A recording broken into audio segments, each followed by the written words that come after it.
Guys, welcome to my channel. ಇವತ್ತು ನಾನು ಹೇಳ್ಕೊಡ್ತಾ ಇರೋ ರೆಸಿಪಿ ಬಾಯ್ಲ್ಡ್ ಎಗ್ ಕರಿ. ಇದು ನಾರ್ಮಲ್ ಆಗಿ ಮಾಡ್ಕೊಳ್ಳೋಂಥ ಬಾಯ್ಲ್ಡ್ ಎಗ್ ಕರಿ ಅಲ್ಲ.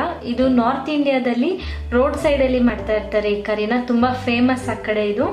ಸೊ ಇದನ್ನ ಮನೆಯಲ್ಲಿ ಹೇಗೆ ಮಾಡ್ಕೊಳ್ಳೋದು ಅಂತ ನಾನು ಇವತ್ತು ಹೇಳ್ಕೊಡ್ತಾ ಇದ್ದೀನಿ. ಮತ್ತೆ ತುಂಬ ಟೇಸ್ಟಿ ಆಗಿರುತ್ತೆ. ಒಂದ್ಸತಿ ಟ್ರೈ ಮಾಡಿ ಇದನ್ನ. ಒಂದು ಬಾಣಲೆಗೆ ನಾನು 2 ಸ್ಪೂನ್ ಅಷ್ಟು ಬೆಣ್ಣೆ ಹಾಕೋತಾ ಇದ್ದೀನಿ. ಬೆಣ್ಣೆ ಬೇಡ ಅಂದರೆ ಕಂಪ್ಲೀಟಾಗಿ ನೀವು ಅವಾಯ್ಡ್ ಮಾಡಿಬಿಟ್ಟು ಎಣ್ಣೆ ಹಾಕೋಬಹುದು. ಎಣ್ಣೆ ನಾನು ಇದಕ್ಕೆ 2.5 ಟೇಬಲ್ ಸ್ಪೂನ್ ಅಷ್ಟು ತಗೋತಾ ಇದ್ದೀನಿ. ಅಕಸ್ಮಾತ್ ನೀವೇನಾದರೂ ಬೆಣ್ಣೆ ಯೂಸ್ ಮಾಡ್ತಾ ಇಲ್ಲ ಅಂತಂದರೆ ನೀವು 3 ಟೇಬಲ್ ಸ್ಪೂನ್ ಅಷ್ಟು ತಗೊಳ್ಳಿ.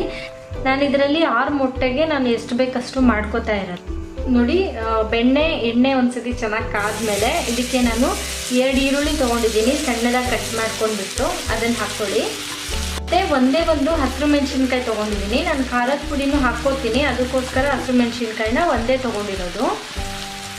ನೆಕ್ಸ್ಟ್ ಇದಕ್ಕೆ ಸ್ವಲ್ಪ ಕೊತ್ತಂಬರಿ ಸೊಪ್ಪು, ಇದಿಷ್ಟನ್ನು ಹಾಕ್ಕೊಂಡು ಒಂದೇ 1 ನಿಮಿಷ ಸ್ವಲ್ಪ ಈರುಳ್ಳಿ ಮೆತ್ತಗಾಗೋದಂತಲೂ ಫ್ರೈ ಮಾಡ್ಕೊಳ್ಳಿ ಸಾಕು. ನೆಕ್ಸ್ಟ್ ಇದಕ್ಕೆ ನಾನಿವಾಗ ಒಂದು ಅರ್ಧ ಸ್ಪೂನ್ ಅಷ್ಟು ಶುಂಠಿ ಬೆಳ್ಳುಳ್ಳಿ ಪೇಸ್ಟ್ ಹಾಕೋತಾ ಇದ್ದೀನಿ. ಶುಂಠಿ ಬೆಳ್ಳುಳ್ಳಿ ಪೇಸ್ಟ್ ಹಾಕಿ 1-2 ನಿಮಿಷ ಫ್ರೈ ಮಾಡ್ಕೊಳ್ಳಿ ಸಾಕು. ಇವಾಗ ನೀವು ಇದಕ್ಕೆ ಮೊಟ್ಟೆದು ಎಲ್ಲೋ ಇರುತ್ತಲ್ಲ ಅದನ್ನು ಇದರೊಳಗಡೆ ಹಾಕ್ಕೊಳ್ಳಿ.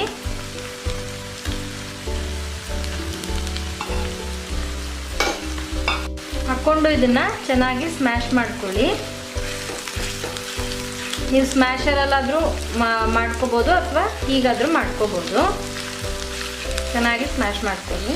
ನೆಕ್ಸ್ಟ್ ಇದಕ್ಕೆ ನೀವು ದೊಡ್ಡ ಲೋಟದಲ್ಲಿ 1 ಲೋಟದಷ್ಟು ನೀರು ಹಾಕ್ಕೊಳ್ಳಿ. ಗ್ರೇವಿ ಗಟ್ಟಿಯಾಗತ್ತೆ, ಸೊ ಅದಕ್ಕೋಸ್ಕರ 1 ಲೋಟದಷ್ಟು ನೀರು ಹಾಕ್ಕೊಂಡು ಚೆನ್ನಾಗಿ ಮಿಕ್ಸ್ ಮಾಡ್ಕೊಳ್ಳಿ. ನಾನ್ ಸ್ಟಿಕ್ ಅಲ್ಲ ಅಂತ ಅಂದರೆ ನೀವು ಸ್ಮ್ಯಾಶ್ ಮಾಡೋದು ಬರುತ್ತಲ್ಲ, ಆಲೂಗೆಡ್ಡೆ ಸ್ಮ್ಯಾಶ್ ಮಾಡೋದು, ನೀವು ಅದರಲ್ಲಾದರೂ ಸ್ಮ್ಯಾಶ್ ಮಾಡ್ಕೊಳ್ಳಿ. ಇದಕ್ಕೆ ನೆಕ್ಸ್ಟ್ ಇವಾಗ ನೀವು ಮಸಾಲೆ ಪುಡಿಗಳನ್ನ ಹಾಕ್ಕೊಂಡು ಹೋಗಬೇಕು. ಮೊದಲು ನಾನು 1/4 ಸ್ಪೂನ್ ಅಷ್ಟು ಅರಿಶಿಣದ ಪುಡಿ ಹಾಕ್ಕೊಂಡಿದ್ದೀನಿ. ಖಾರದ ಪುಡಿ 1.5 ಸ್ಪೂನ್ ಅಷ್ಟು ಹಾಕೋತಾ ಇದ್ದೀನಿ. ಹಸಿರು ಮೆಣಸಿನ್ಕಾಯಿ ಹಾಕಿರೋದ್ರಿಂದ ಖಾರದ ಪುಡಿ ಸ್ವಲ್ಪ ನೋಡಿಬಿಟ್ಟು ಹಾಕ್ಕೊಳ್ಳಿ. ಸ್ಪೈಸಿ ಬೇಕಂದ್ರೆ 2 ಸ್ಪೂನ್ ಹಾಕೋಬೋದು ನೀವು. ಒಂದು ಅರ್ಧ ಸ್ಪೂನ್ ಅಷ್ಟು ಕೊತ್ತಂಬರಿ ಪುಡಿ ಹಾಕ್ಕೊಳ್ಳಿ. ಅರ್ಧ ಸ್ಪೂನ್ ಅಷ್ಟು ಚಾಟ್ ಮಸಾಲ ಪುಡಿ, 1 ಸ್ಪೂನ್ ಅಷ್ಟು ಗರಂ ಮಸಾಲ ಪುಡಿ, ಒಂದು ಅರ್ಧ ಸ್ಪೂನ್ ಅಷ್ಟು ಜೀರಿಗೆ ಪುಡಿ, ರುಚಿಗೆ ಎಷ್ಟು ಬೇಕಷ್ಟು ನೋಡಿಬಿಟ್ಟು ಉಪ್ಪು ಹಾಕ್ಕೊಳ್ಳಿ. ಇದಿಷ್ಟು ಇವಾಗ ಚೆನ್ನಾಗಿ ಮಿಕ್ಸ್ ಮಾಡ್ಕೊಳ್ಳಿ. ನೀರು ಹಾಕಿಬಿಟ್ಟು ಇದನ್ನು 4ರಿಂದ 5 ನಿಮಿಷ ಚೆನ್ನಾಗಿ ಕುದಿಸ್ಕೊಳ್ಳಿ. ಸ್ವಲ್ಪ ಹಾಕಿರೋ ನೀರು ಗಟ್ಟಿ ಅಂತ ಅನಿಸುತ್ತೆ, ಅಲ್ಲಿವರೆಗೂ ಇದನ್ನು ನೀವು ಕುದಿಸ್ಕೋಬೇಕು. ನೋಡಿ, ಈಗ ಗ್ರೇವಿ ಸ್ವಲ್ಪ ಗಟ್ಟಿಯಾಗಿದೆ. ಇಷ್ಟ ಆದರೆ ಸಾಕು. ಇದಕ್ಕೆ ನಾನು ಮೊಟ್ಟೆನ ಈ ಥರ ಉದ್ದುದಾಗಿ ಕಟ್ ಮಾಡ್ಕೊಂಡಿದ್ದೀನಿ. ನೀವು ಸಣ್ಣದಾದರೂ ಕಟ್ ಮಾಡ್ಕೋಬೋದು, ಶೇಪ್ ನಿಮ್ಮ ಇಷ್ಟ. ಇವಾಗ ಇದಕ್ಕೆ ಈ ಮೊಟ್ಟೆನ ಹಾಕ್ಕೊಳ್ಳಿ. ನಿಧಾನಕ್ಕೆ ಮಿಕ್ಸ್ ಮಾಡಿಕೊಂಡು ಒಂದು 2 ನಿಮಿಷ ಇದನ್ನು ಕುದಿಸ್ಕೊಳ್ಳಿ. ಜಾಸ್ತಿ ಏನು ಬೇಡ. ಲಾಸ್ಟಲ್ಲಿ ಇದ್ರ ಮೇಲ್ಗಡೆ ಸ್ವಲ್ಪ ಕೊತ್ತಂಬರಿ ಸೊಪ್ಪು ಹಾಕ್ಕೊಳ್ಳಿ. ಮಿಕ್ಸ್ ಮಾಡ್ಕೊಳ್ಳಿ ಕೊತ್ತಂಬರಿ ಸೊಪ್ಪು ಹಾಕ್ಬಿಟ್ಟು. ನೀವು ಇದನ್ನು ಸರ್ವ್ ಮಾಡ್ಬೇಕಾದ್ರೆ ಈ ಥರ ಸರ್ವ್ ಮಾಡಿ.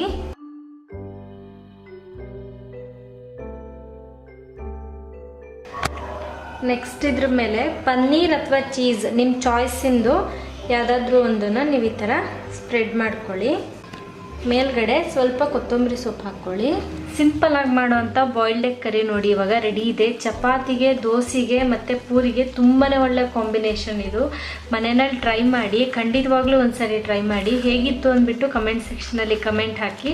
ಸೊ ಇವತ್ತು ನಾನು ಮಾಡಿದ ರೆಸಿಪಿ ನಿಮಗೆಲ್ಲ ಇಷ್ಟ ಆಗಿದೆ ಅಂತ ಅಂದ್ಕೊಂಡಿದ್ದೀನಿ. ಇಷ್ಟ ಆಗಿದ್ರೆ ನನ್ನ ಚಾನಲ್ಗೆ ಸಬ್ಸ್ಕ್ರೈಬ್ ಆಗಿ, ಹಾಗೆ ಲೈಕ್ ಮತ್ತು ಕಮೆಂಟ್ ಮಾಡೋದನ್ನು ಮರಿಬೇಡಿ. Thank you for watching this video.